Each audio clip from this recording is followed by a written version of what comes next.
See, this is why we do explicit. So we have the freedom You need to watch say your something mouth. about dog balls coming down from the microphone. Yeah, like that. Like dog Looks balls? that sticks out like dog balls. Come on. Anybody can see that. Does? Neuter. Okay, Ted, you ready for it? Kristen, what kind of pistol did you use in the academy? Sig Sauer, P228. P226 0228. Okay.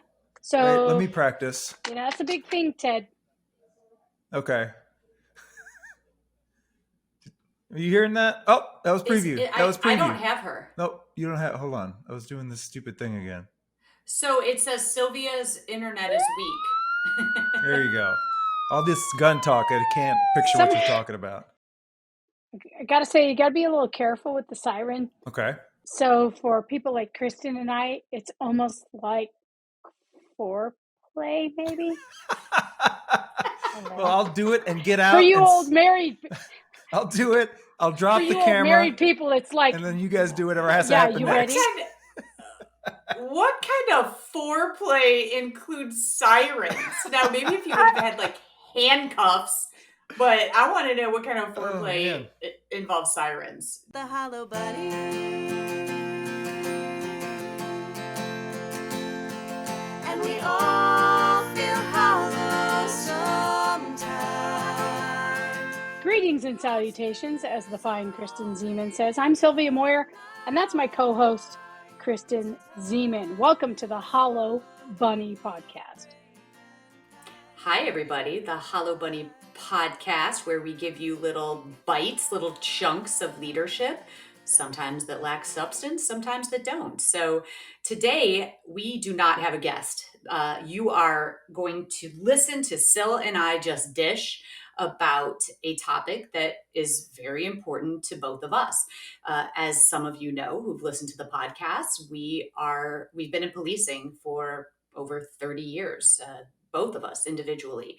And one of the things people ask all the time is, why aren't there more females in law enforcement? Do you get that a lot, Syl? I do. And you know what's so interesting is the Hollow Bunny is not just in policing. Hollow Bunny is, we see them everywhere. The empty suits. These are folks across industry in leadership positions. Kristen and I are going to bring our perspective as academics, as practitioners in policing. And today we are going to talk about this whole, why aren't there more women in policing? We may just take a bite and give you something to chew on. So I get that a lot, Kristen. And folks say, hey, Chief Zeman, you're an incredible role model. She's basically a badass. She's an assassin of a lot of things. She is remarkable and influential. And they say, well, how could you have risen to where you were? How, Sylvia, could you have risen to where you are? And how can we get more women generally or broadly in policing? And we have a lot of things to talk about with that. And why is policing appealing to women? Where is policing not appealing? But we're going to dive in. And this came from, Kristen, not just one person. It comes from a lot of people. Yeah. And you know what I love about how this conversation started is that I got a DM on Twitter from a chief in Washington State. A DM for those not in the know. That's a direct message on Twitter, in the Twitterverse. And it was so great. It's a male chief from Washington State. And he asked the question, why aren't there more females in policing? And tell me what I can do. So this chief, brand new chief, he's been there for 6 months. And one of the first questions is, how do I bring more women into my organization? And how do I get more women into leadership roles? Now, I want to underscore the importance of that question. That came from a male chief. And to me, that's half the battle right there, is any chief who is cognizant of a lack of women in our profession, in his police force, a lack of leadership. That starts the conversation right there because he's conscious of it, right? Now, Kristen Zeman, here's something super cool. So it's, why aren't there more? And what do we do about it? And why does it matter? And here's something you just said. Now, you are an only child. You don't have brothers. I have brothers, Kristen Zeman. So what you just said is that's half the battle. Now, those of you that want a throwback, remember the old G.I. Joe cartoon? And at the end of the G.I. Joe cartoon that I painfully had to watch with my brothers on Saturday, G.I. Joe gave a lesson. And he said, now you know, and knowing is half the battle. Right? So you That just is gave true. a super connection to G.I. Joe, to, all the male listeners, the millions of male listeners that we have. That was really appealing. So let's I answer I the question. remember. So Was that you appealing to you, Ted? That it literally that did Yeah, not it's register anything with me. I just oh want you to yeah. know. look, Yeah, and then it was like and knowing is half the battle. G.I. now Joe. you know, That's how it ended. Joe. Yes, Ted. I Ted, had that's brothers where too, I learned and I'm a stop, brother. drop, and roll. I learned stop, drop, and roll. Now you know, and that's knowing is half the battle. I G.I. love that. That's it. Joe. Oh my gosh. Oh, Next thing Ted. you guys are going to start talking about sporty ball. Oh, kids, you kids. Ted, let's do all G.I. Joe, all sports, and watch just Kristen go like, wait, what? Yes, we can talk a lot of sporty ball. We can. Yeah, And I then she'll love the talk about their costumes. outfits. Oh, costumes. Got it. Costumes, that's Okay. right. Costumes, I love costumes. that. So Kristen, this chief reached out to you, right? And he said, Yes. okay, so I want to know more. Women make up only 12% of policing across this nation, and only 3% of the leadership positions are held by women. So what the heck do Less you than say to that? 3%. Right. So let's go back a little. We had I think the first female chief in history was Penny Harrington of Portland, and that did not happen until 1985. And then there were some females in succession. We had Beverly Harvard in Atlanta, Kathleen Lucy O'Toole. Carlton, Where was she from? Catherine, from California, Lucy Carlton. Okay. And where was Kathleen Okay. O'Toole? Kathleen O'Toole started in 1994 in the Commonwealth of Massachusetts. Then she went on to Boston. Then she went on to She's epic. Seattle. She is a total badass, and I kind of worship her. So just wanted to put We are that out both there. fangirls. Yeah, we can Yeah, fangirl totally. Kathleen Heather O'Toole. Fong, San Francisco. So those were in between 1985 2000. So since then, more Yeah. females have absolutely reached the CEO position, Mm-hmm. leadership in law enforcement. But here's the thing: across since they started, so organizations like the IACP, that's the International Chiefs Association, organizations like PERF, the Police Executive Research Forum, have been doing this research. But the entire time that they've been collecting data, there's only Mm-hmm. been less than 12%. We've never peaked. Well, we've peaked at 12% of women in our profession and never gone beyond that. Do you have a hypothesis about that? I don't know. I'm just throwing that out there. Well, why?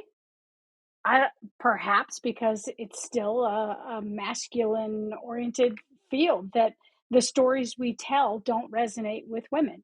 I think there's a lot to support that women offer something very different in terms of police service. And there's a lot of research that says that there's some unique advantages to women in policing. Yeah. Higher connectivity, more robust connectivity, and genuine connectivity with victims quite often. Some say that women are often perceived as more trustworthy in diverse communities. But, I got to say that there's some argument that these are feminine traits. Now, I'm going to ask for a little liberty here. There's the masculine and feminine, and that doesn't mean the gender reference of men and women. That means the traits of the commonly masculine traits, the common feminine traits.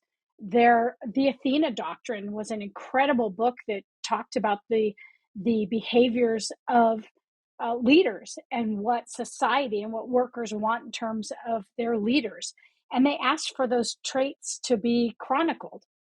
And when they were chronicled and laid out in a masculine domain or a feminine domain, there are a number of those traits that workers want, they desire in terms of a leadership exercise, and many of those are exercised under the feminine domain. Does that mean only women? No, but there is some argument that women typically have a lot of those traits and they exercise those traits, those behaviors, and then it resonates with people differently. Okay, So so you back up. asked All me, right, so you need to explain this to me like I'm five. Okay, so the Athena doctrine is okay, so the way that I hear or I've interpreted that is soft skills, right? Is like soft skills of communication, mm, of empathy. sure, Would you say that those are, because soft skills, by the way, are everything but. I mean, they get a, there's a bad connotation, they're a negative connotation that yeah, these are soft skills. But I also will tell you, and I'm sure that this has been true to you as well in your career, is I have also seen men and that yep, amazing communicators, and they are the ones I've yep, emulated throughout my career. And so there's a little bit of a juxtaposition here, because I had sure. some females in my department that I almost felt like they were over the top in the way that they talk to people, and it wasn't compassionate. So I don't even know if we can apply these gender rules. So I don't know. Sure. You know, Ted, it's what so do you think? You just fascinating. showed up there. What do you think? Oh, That's here comes that's Ted, the yeah. everybody. Turn on the camera, and that's the hey, can I talk? The I'm Yeah. in the education field, and one of my colleagues was doing a doctoral study, and her number was 82% of all teachers in the country are white women. Because hers had something to do with race as well. But you talk about soft skills, you talk about gender roles. And as you're talking about these things, I mean, I'm curious, you think about the government, you think about Congress, you think about representatives, you think how many women are there and how many men are there. I mean, wherever we think we are, we're not there yet, right? Yeah. Yeah. Yeah. Yeah. You Yeah. know what's That's a interesting great is you point. brought up something super interesting. Both Ted and Chris. I mean, Ted. Not only is he easy on the eyes, he's an insightful dude. So it's not just the traits when categorized as masculine or feminine doesn't mean man or woman. Now there are going to be people that are going to listen to this that are going to just they're professionals, right? They've studied this. They are experts in this. I think what we're saying as lay people is it's not just about a man or a woman. It's about the traits that are commonly associated in the masculine domain, commonly associated in the feminine domain. There is a real necessity, and I want to really be clear about this. There's a real necessity for us to say that we need to also give societal and professional permission to men who demonstrate these traits that are more in the feminine domain without emasculating them or condemning them, right? Um, Kristen, we started talking about this. And why aren't women choosing policing? I Hmm. don't know. I think some of it is the rigors of the work. Some of it is that they cannot envision themselves in that role. Some, it's reported to us as executives that the organizational culture is not as welcoming, or that there's a real difficulty for women to not only have a family, but also to serve in this really tough profession because I mean, we work some crazy hours, right, Chief? Yeah, I think you're onto something there. I think there's a couple things that you hit on. So, as a little girl, one of the reasons I wanted to become a police officer is, well, my father was a police officer, and interestingly enough, it wasn't him. That was the first time I Yeah. decided I wanted to be a police officer. It was this, we had in this department. This is the city I grew up in and eventually became a cop there. And there was a woman in the 70s that drove around in a squad car. And I remember the first time I saw her, and my mind was blown. And I was like, who is that? I asked my dad, and he said, that's Officer Karen Crass. And and she was in this I was a little girl, so this is the 70s, this is like 1979, right? And so Yeah. I remember seeing her. And so I point that out because that visibility matters. And she was only one of a few on the department at that time. But I think that, so when women don't see themselves reflected in this role, Yeah. then they don't think they can be this, a police officer. Second is like what you said. This is also a profession where you work 3 to 11 shift with Tuesdays and Wednesdays off. And that's when you're That low is savage. seniority. It is, it's terrible, and, and I mean, I worked midnight shift and, and that was for the first 10 years of my career because, we pick by seniority, so that's not very enticing, and see, Yeah. there's another interesting gender role though, right? So that's like, of course, men are caregivers for children, but, women, arguably are play that role even more so in a household, and so those hours are not conducive to having a family and a work life balance. So Yeah. I think, and then let's even talk about recruiting, right? So, the recruitment videos of at least of yesteryear, of when in the 90s when I came on, it was literally like camo and war Big paint men, and small shirts. yeah. Yes, like yeah, with The tapered swatchologist. It's like, dude, don't you know totally. that shirt comes in men's sizes, not just boys? Yeah. I call that size medium. And Schmied. so yeah, tight uniforms and like we really don't Uh, identify with that. I mean, God, I'm 5'4", 125 pounds, and it's like I don't fit you're that twisted stereotype. steel and sex appeal. Quit it. Yeah, I mean it's all muscle, whatevs. But so I don't know. I think that speaks to then why women don't gravitate towards the profession. But Maybe. there is the whole other question of why women then don't pursue rank and leadership positions once they're in a police organization. What's your take on that? So a lot of times women are reporting back to me that they don't feel ready. And then research has informed that women tend to judge their readiness differently than men. And I think there's a real lesson for us to take from our male colleagues. And this is what I have read and studied in terms of the research informing this. So, women, if there's 50 things that a woman has to do to demonstrate that they are ready to put in for a promotion, women will typically do how many, Kristen, out of Oh my 50? God, 104, 104. You're an overachiever. I'd do maybe 54. But you do more than is expected. And our male counterparts, they're courageous. They're like, girl, I've done 26 and I'm totally fine with that because my cred will, and my attitude and my experience will make up for the others that I didn't do. And I was about to do math and say 24, but that would be math and public schools and I don't do math. So our men do this. Women say there's 50, they'll do 54. Oh Men will say, my gosh. I got 20, I got 25, I'll do the other 25 will be made up somewhere else. They're just going to love me. Can That, I just pause right there because you just hit it on the head? I was a sergeant and I was 5 years as a sergeant and I had actually so here's another little nugget to fill your bunny with some substance is that they were male mentors. I had a lieutenant that looked at me and said, "You should take the lieutenant's test." And I literally looked behind me because I wasn't sure if he was actually wait, talking to me, who? but that was a man that said, I think that you've got Yeah. a lot of talent. So I kind of I took that and I thought, oh my God, that's crazy. So then I started polling the other guys at all. So out of 40 Okay. sergeants, I started polling Okay. them. I was like, are you taking the lieutenant's test? Are you taking the, and every Yeah. single one of them said, yeah, I'm totally taking the lieutenant's test. And some of them couldn't even speak in complete sentences. And they were so confident in their ability. And here was me.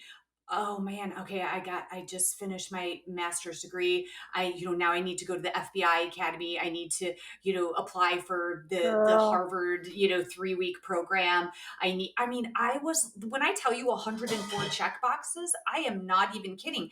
And I remember thinking, these dudes, yeah, have barely checked. Some Yeah. of them, a lot of them were very competent, but in my mind, I wasn't ready until I did all of the things. So that's a real thing that I think happens because we have to prove ourselves, or we think. Oh, Sometimes I think that we can't get out of our own way, though. yeah. It's the men in these male dominated professions.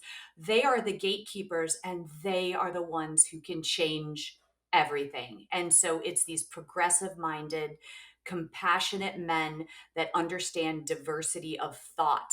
that matters, diversity of thought and gender and all of the cultural diversity. But these are the game changers. These are the ones who are going to change a profession. And I think that we need to shine the light right there momentarily. I'm sure you've had some great male mentors.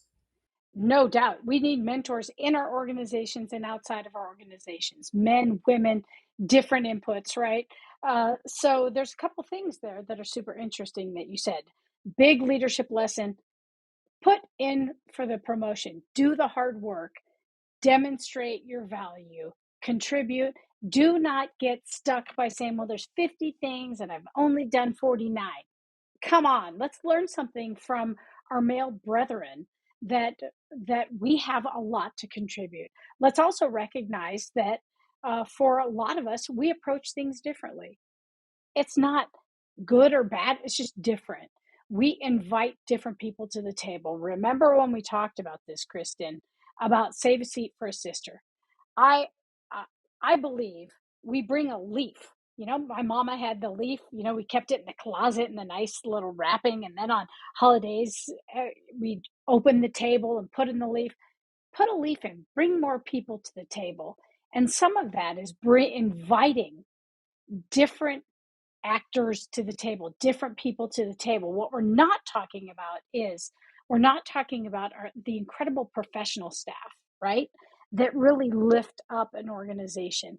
So I think we need to look differently at who is invited to the table. We need folks, women, to say, look, I want a seat at the table with a different kind of influence, and I'm going to lean in, learn from my male counterparts, and pursue a promotion when I maybe don't think I'm totally ready in terms of this 50 checklist like we're demonstrating or talking about. Yeah, Another thing, I think you're you know, right.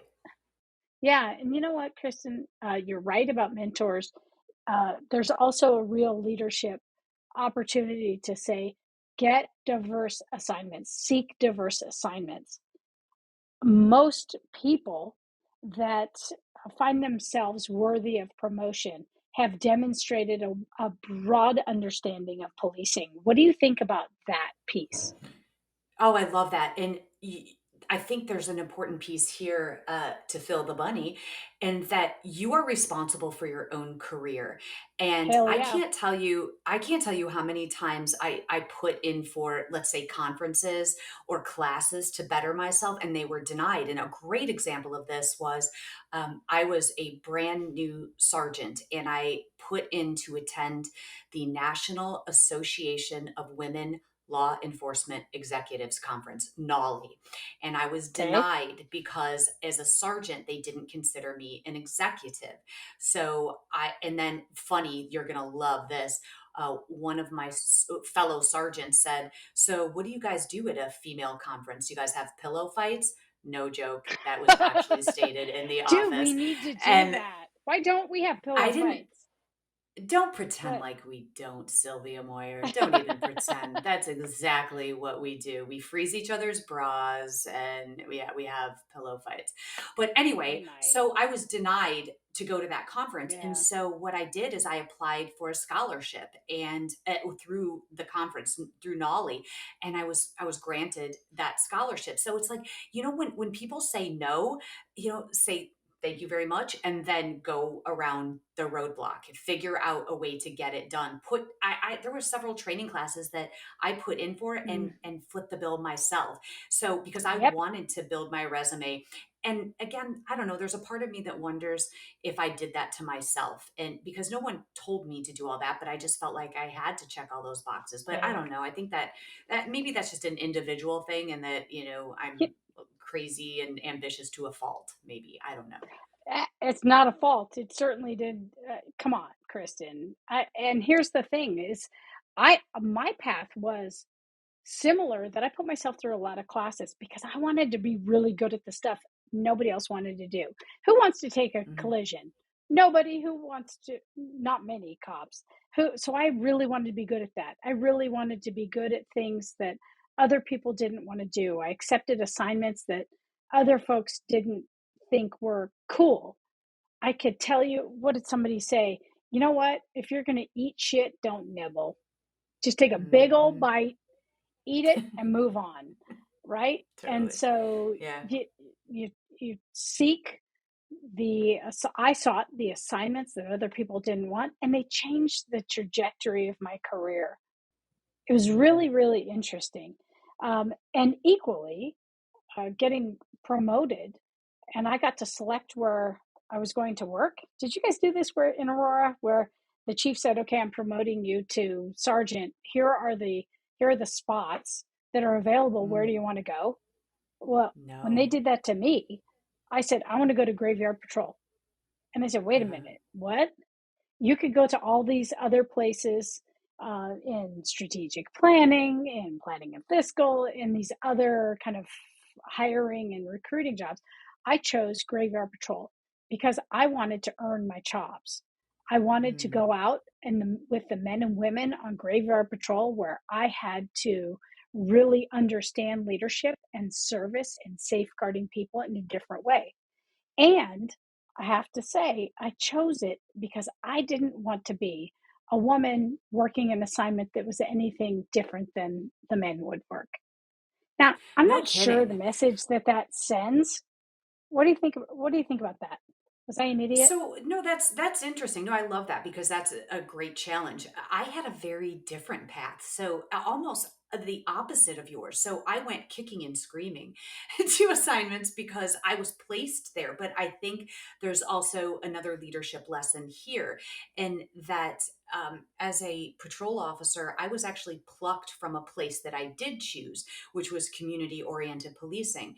And a lieutenant was Hmm, standing up a brand new domestic violence unit, and he tapped me and asked me to build it from the ground up. And that's I did cool. not want to do it, though. I loved my job. I mean, I was doing really cool things in the assignment that I was in. We were doing undercover stuff. I was just having so much fun out on the street. And then being plucked into what I consider this administrative assignment actually Yeah, kind of pissed me off. And then I wrote general orders. We went and visited other sites, police departments that had launched this. And now that yeah. I look back, I recognize what a gift that lieutenant gave me by forcing me to do it. Also, I didn't. I'm a good follower, so I just said yes, lieutenant. I'll do whatever you need. But I was, like I said, I internally I went haven't kicking and found that with screaming. you. I should preface that, yeah, I'm a little defiant.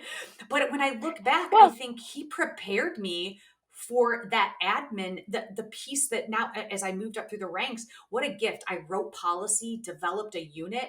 I don't know. yeah, So Ted is the token man in this conversation. What's your take on that? he's not a Well, I token. wanted He to is a legitimate partner. thank you. Kristen, I wanted to ask you about this because you were doing something you loved, got plucked to do something else, and it was good for you. But then when you were sergeant, and this is in your book, and I will do the shameless plugs because you won't. It's Reimagining What Blue book? by Kristen Siemann. Oh, my, But in you that mean book, me, the published author? that's right, I do mean you. But you were talking about this, right? Were you a sergeant at the time? And you decided Yeah. it was the overnight shift, and you decided I'm going to put officers where they want to go. And they were more productive as opposed to the way it had been done where everybody's got to do a little bit of everything. Yeah, yeah, that was me. To Sylvia's point, she knows my defiant streak. I was actually a brand new lieutenant, and I was the highest ranking person on the midnight shift. And I had Yeah. this idea that why do we keep doing, we task everyone with doing a little bit of everything, and we relied heavily on a point system, not a quota, not a quota, but a point system. So officers got credit for things like making arrests, but I started to wonder, what if we allowed officers to do the thing that they were skilled and talented and they liked to do? And people looked at me as though I had three eyeballs, and so we tested it out. And as it Hmm. turns out, when people do what they like to do, the shifts numbers went up like 300%. But see, now that is, I don't know though, I don't know if that's a gender thing. That's me just being a defiant little brat trying to do something a little different. So I'm not sure that fits in maybe a gender role. I don't know. I think I found that women, because we've been kind of outliers in thought and approach and demonstration of leadership for so long, we're comfortable doing things differently. There are a lot of men that are too, but I think women have reported that, geez, I've just spoken differently and behaved differently for so long. I don't know any better. So you might be defiant. You may just be a girl. I'm not really sure, but I could say So that with. Go ahead. no, so let's switch gears here a little bit because I want to really try to hit at least on some of the points of women in leadership. And I don't know about you, but I can give a few examples. One of them breaks my heart is I had a female officer in my office, and she this was a lateral promotion. We hadn't had many females in the gang unit. It's typically, kind of a hyper masculine, unit, and she was interested in going to the gang unit and was actually chosen. And she came into my office and she said, I'm going to need to turn that assignment down. And I said, oh my gosh, What? why? So our gang guys ride two man. In this case, it would be two man, woman, Two and officers. two officer. Hmm. And she said that her fiance did not want her riding two officer with another guy. Barrier. Okay, Barrier. I what okay, this I literally, and of course, I was trying to be so tender, and I just said, "Wait, you are turning down a position in something that you want to do because you have a fiance." And I want to really highlight this because I read in Sheryl Sandberg's book, Lean In, she says the most important business decision that you can make in your career is who you choose as a partner. And I remember reading that many years later and thinking, that poor girl turned down a position because she had a jealous fiance. And that just was really sad to me. Um, I don't know how that translates like into, promoting up, but I also have had several female officers say, "Hey, I don't want to go back to midnight shift when I've got, an 8-year-old, a 10-year-old, and I want to be Yeah. home when they get off work." So I think there is a lot of the work-life balance that really keeps women from an ascension in a PD. What are your thoughts? Sure. Yeah, I was going to circle back to that because that's very real. It is now most police departments, one gets promoted and you go back to the bottom of the seniority list. You go to graveyard with Tuesday, Wednesday, Thursday off, as Kristen talked about, or you go somewhere that is not conducive to the family. And I think a lot of folks um, in that have families, whether it's a traditional whatever the composition of one's family is. And it could be caring for aging parents or disabled. I have a friend that was caring for a disabled sibling. They, just like everyone else, we have to make choices about our career, our life broadly.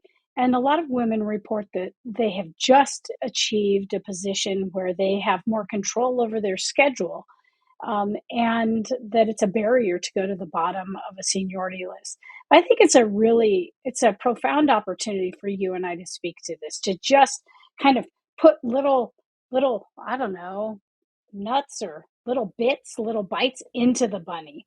So how would we capture Mhm. this in terms of like women in policing? Um, when you answer that chief of police from Washington, his DM, super hip, by the Yeah. way.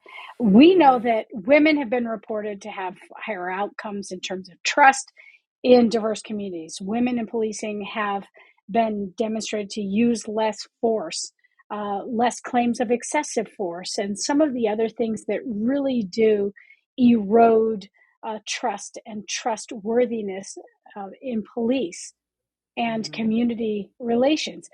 What else did you answer for him? Let's fill this me in with some meaty stuff. So you and I were part of the perf, research that was done in females in policing, and so out of 500 respondents to surveys, basically what was found, and I believe this tracks at least from what I believe the hypothesis to be, is that women in policing they cite, it was actually over 50% cited that the ability to achieve work life balance. So that was the Yeah, most important thing to them. So that explains a lot of why there aren't as many women in policing and pursuing leadership roles. The sure. other almost 50% is to, and this is where I would say we have the most amount of control, having a supportive agency culture. Yeah, So, this male chief merely asking the question, how do I get more women in my department? Tells me that the culture of that organization is one that is extremely open and welcoming to women. And I think that's really where we begin. And not only that, but then having mentors within yeah, agencies, whether that be male or female. I mean, I don't think that really matters, right? I mean, in my career, I've had mentors and tormentors, but what I would say is the culture. And I don't know, that seems so abstract, is, create a culture. It's like culture yeah, is like morale, is like this thing that we can't see but we can feel it. We know if it's a positive yeah, culture or a negative culture. But I think the way that police officers, or that organizations can do that, is in recruitment videos. What, do you have females in your recruitment sh- videos? And sure. just like me, that little girl in the 70s seeing that police officer, can females, aspiring to become just that, do they see themselves, and are they represented? And so I think Yeah. that's a great place to start, is setting the culture of an organization. And we all know that culture really is set from the CEO of any organization. Right. So as we kind of button up this little conversation in the Hollow Bunny podcast, so Kristen pointed to the Police Executive Research Forum, PERF, an extraordinary organization that advances policing. We could also point to the 30 by 30 initiative, 30x30, that really talks about advancing women in policing. It's tons of resources by an extraordinary group of people that are doing research to inform why it makes sense to have 30% women in recruit classes by 2030. There's a lot of substance there. So, for those folks that have hung in there in this conversation that want to know more, there are two resources. Are there others that you know about, Kristen? No, that's the biggest one. And I think that really deserves to be underlined, bolded, is that increasing the number of women in police leadership begins with increasing the number of women in policing overall. How do you Okay. promote women in an organization when they're Yeah. not there? Right, and So this is that's not where we about land. changing standards. It's not. There's Mm-mm. some folks would say, "Oh, so this means you want to achieve a certain number, so you're going to reduce the standards." No, what it No says way. is that there's an intention and there are some outputs and perhaps outcomes for not only policing, but for trust, for how communities view the police, for how policing advances in our society.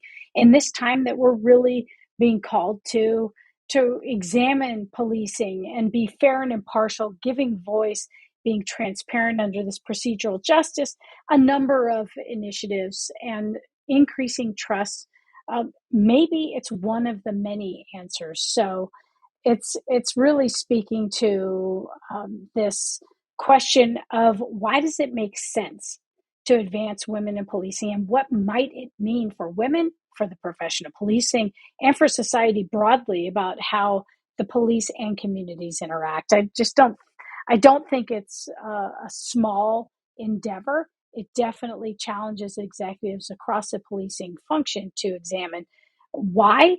Here's what, so what, now what? Here's where we Yeah. are. So what? It makes a difference in terms of trust and use of force. And now what? There are PERF and the 30 by 30 initiative. These are places you can start to dive in, and then make it an intention. And it's a big deal. And then women that are in the profession to connect with mentors in their department, outside of the department, men and women. These are all things that are really important, Kristen.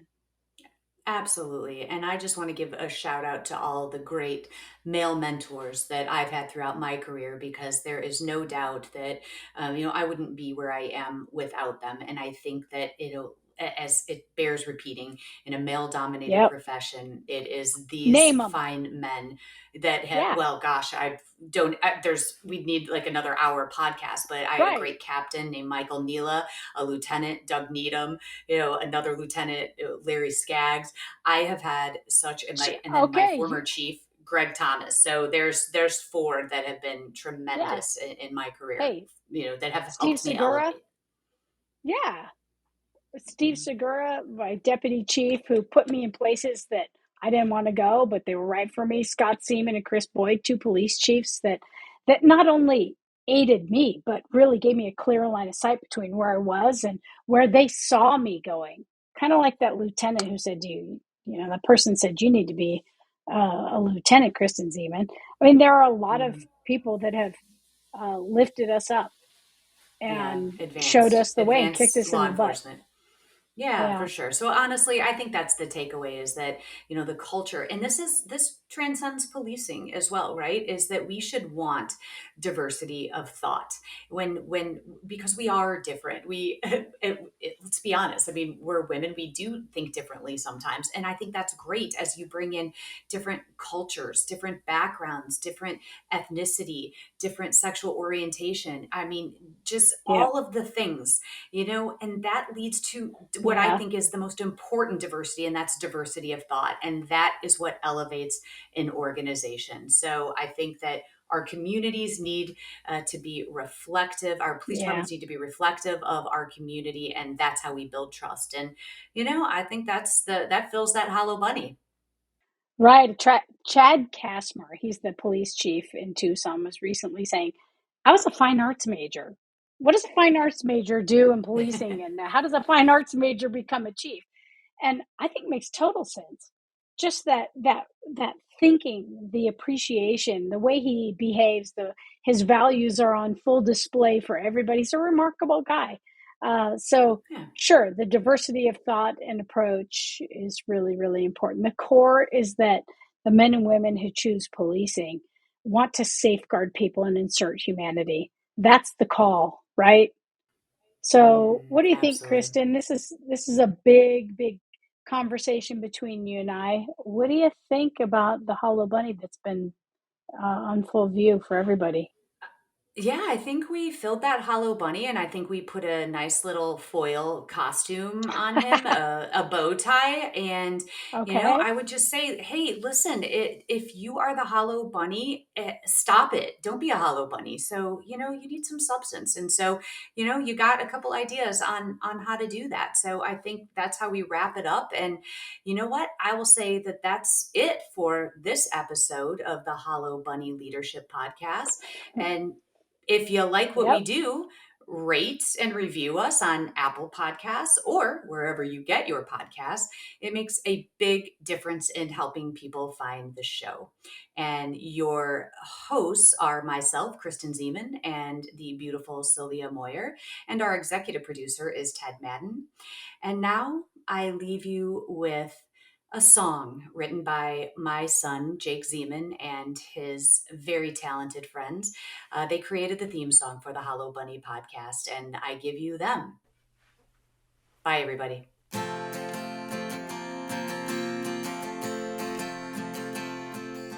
When you look inside, what do you find? Are you content to fall behind? When you lose your way and you've lost your why, have courage and get ready to fight the hollow bunny.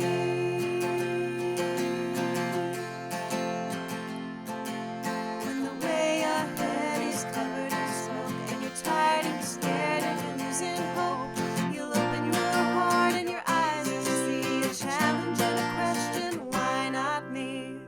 To fight the hollow bunny. And we all feel hollow sometimes,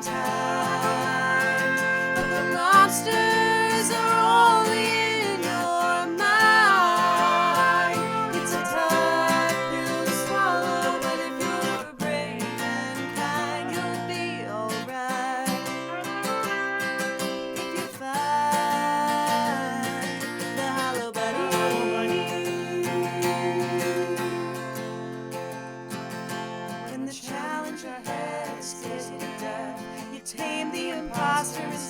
instead. To change the world, you've got to start small. It takes a leader to say, I don't know it all.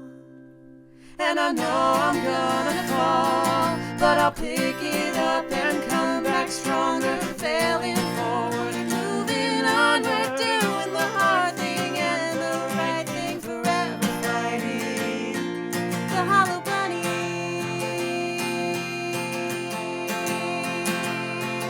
And we all feel hollow sometimes, but the monsters are only in your mind. It's a tough pill to swallow, but if you're brave and kind, you'll be alright. If you fight the hollow bunny.